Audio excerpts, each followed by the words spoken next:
Miss വന്നിരിക്കുന്നത് ഏതൊക്കെയാണ് നമ്മൾ സ്കിപ്പ് ചെയ്യേണ്ടത് 10ാം ക്ലാസ്സിന് പരീക്ഷ എന്ന് പറയാനാണ് കേട്ടോ. അപ്പം നിങ്ങൾ വിചാരിച്ചാണോ അപ്പം നമുക്ക് എന്തായാലും സ്കിപ്പ് ചെയ്ത് പോകാമെന്ന് ഓർക്കുക.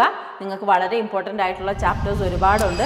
ഓൾഡ് മാൻ വിത്ത് ഇനോർമസ് റിങ്സ് ഒക്കെ വളരെ ഇമ്പോർട്ടൻ്റ് ആണ്. ബിലവഡ് ബോളേഴ്സ് നിന്ന് വരുന്നതായിരിക്കും. പ്രിഫറൻസ് നാച്ചുറൽ പഠിക്കണം. പിന്നെ കവിതകളെല്ലാം വളരെ ഇമ്പോർട്ടൻ്റ് ആണ്.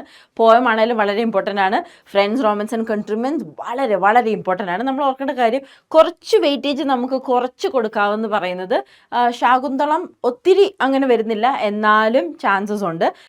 പിന്നെ ഉള്ളതെന്ന് പറഞ്ഞു കഴിഞ്ഞാൽ ഇത് ഫീനിക്സ് റൈസസ് ആണ്, അതിന് കുറച്ച് കുറവാണ്. പിന്നെ ട്രിൽസ് ആൻഡ് ത്രിൽസ് എന്ന് പറയുന്ന നമ്മുടെ സലിം അലിയുടേതും അതിനും നമ്മൾ ഒരുപാട് ഇമ്പോർട്ടൻസ് കൊടുക്കേണ്ട, എന്നാലും പഠിക്കണം, പക്ഷേ കുറച്ച് ഇമ്പോർട്ടൻസ് കുറച്ച് കൊടുക്കാം എന്നാണ് മിസ് പറയുന്നത് കേട്ടോ. പിന്നെ കവിതകളുടെ ഒക്കെ വളരെ ഇമ്പോർട്ടൻ്റ് ആയിട്ടുള്ള കാര്യം നിങ്ങളെല്ലാം പഠിച്ചിരിക്കണം. അപ്രീസിയേഷൻ പഠിക്കണം, എന്തൊക്കെയാണ് അതിൻ്റെ തീമെന്ന് പഠിക്കണം, അതിൻ്റെ പോയറ്റിക് ഡിവൈസസ് എന്താണ് പഠിക്കണം, ടോൺ പഠിക്കണം, മൂഡ് പഠിക്കണം, അങ്ങനെ ഒരുപാട് കാര്യങ്ങൾ പഠിക്കണം. പിന്നെ ക്യാരക്ടർ സ്കെച്ചസ് മിക്കപ്പോഴും എല്ലാ കാര്യത്തിൽ നിന്നും നമുക്ക് മെയിൻ ക്യാരക്ടേഴ്സിൻ്റെ ക്യാരക്ടർ സ്കെച്ച് ചോദിക്കാനുള്ള സാധ്യതയുണ്ട്.